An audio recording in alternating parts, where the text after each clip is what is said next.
everybody. Welcome to the beginning of the cycle that I promised I would be taking you through about buying, managing, letting and managing a property portfolio. Now, one of the things that I always get asked, and what I thought would be a great way to kick off this series and this cycle, is to tell you a little bit about us and how we got started. Now, people always ask me, what did you do? What did you do before property? How did you, sort of get to the level that you are? And the interesting thing is that neither my partner, so my husband is also my partner in business, neither one of us had any experience in property until we got started. We both come from very different backgrounds, none of which involved property. But when we decided to invest in property, we really got serious about doing it. The way we did that is by by meeting as many people as we possibly could through networking events and other property related workshops and events and conferences, meeting as many people as we possibly could who were doing what we wanted to do. And then it was really just a question of getting smart, sort of asking really good questions of the people we were meeting, taking them out for coffee, having, a meal together or whatever it was. And then reading as much as we possibly could about, whether it's property-related magazines or what was going on in sort of the property world in our local area and in where we were looking to invest. And it took a lot of time and effort to really get smart.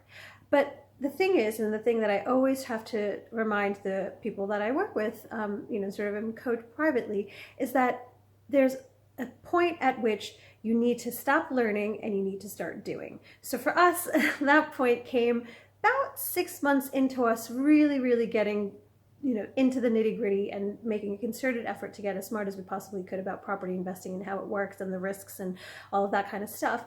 And then what we did was we bought our first investment property. We bought it with some savings, and it was a very simple 2 up, 2 down Victorian terrace in Reading, and we did the refurbishment on it ourselves. And it was not a fun experience. We had all kinds of trials and tribulations. But what we did from there was we then just slowly and steadily increased the sophistication, the size, the complexity of the projects we were doing. So we went from doing a single let property to then a slightly bigger single let property, then to a small HMO, then to bigger HMOs, then to doing conversions, and now new builds and big development projects, anything from 5 to 20 units in the sites that we work on. And, it took in earnest from when we got started to where we are now, it was 7 years. Now, depending on who you ask, that seems like a lot of time, or some people think that's really quick. But the key is that we just stuck with it. We didn't know how long it was going to take to achieve our targets. We didn't know how long it was going to, how much time and effort and how many stumbling blocks and challenges and roadblocks we would face. We just stuck with it.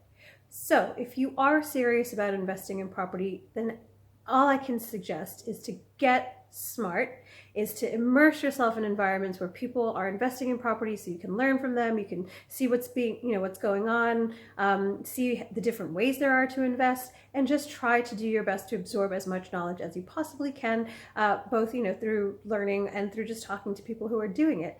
And then you and only you can decide when you are ready. There's, for a lot of people, there's an element of analysis paralysis. So some people take a lot longer than others, but nobody can make that decision for you. It is such a personal decision, and it is your money, your savings, whatever it is, your time, your energy, effort, all of that stuff. So you have to decide when you are ready. And then once you are ready, just make the best decision you possibly can and just get started.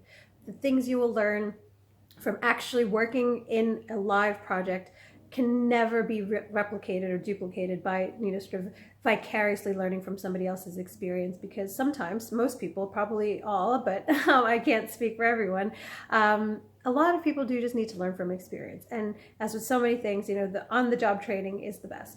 So when you're ready, take the plunge, and then just have a plan for how you're going to go to the next level, or to whatever level you want to achieve in your investing. Again, nobody can make that decision for you. Nobody can tell you what the best way is to do it. You have to make that decision for yourself and make the plan for yourself.